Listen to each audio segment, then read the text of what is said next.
luces brillando sobre su andar, sonrisas que el mundo quiso adorar, pero en su alma había un silencio que nadie pudo escuchar.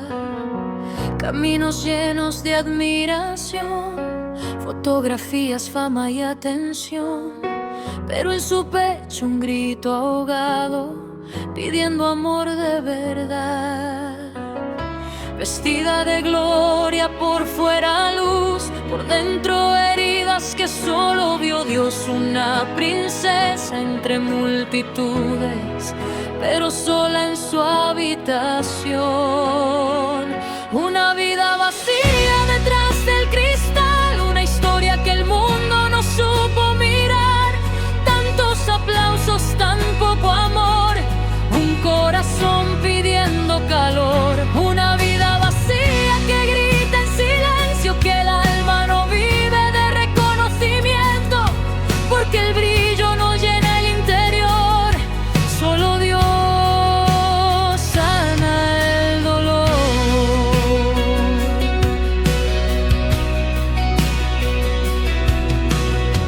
Entre coronas y frialdad, aprendió pronto a disimular.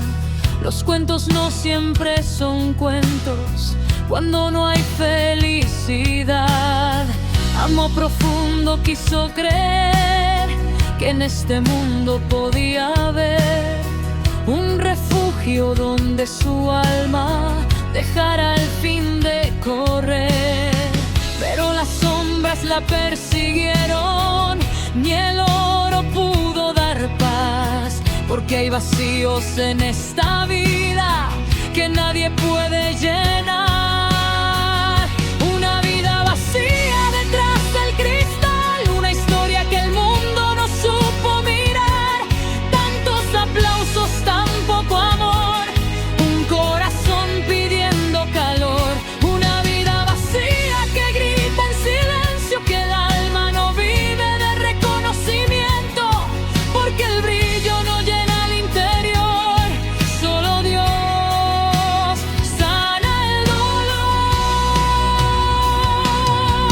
¿De qué sirve ganar el mundo si el alma se pierde al final? ¿De qué vale la fama y el oro si no hay paz en el corazón? Hoy su historia nos deja un eco, una verdad que no puede callar. Sin Dios todo es pasajero y el vacío vuelve a hablar.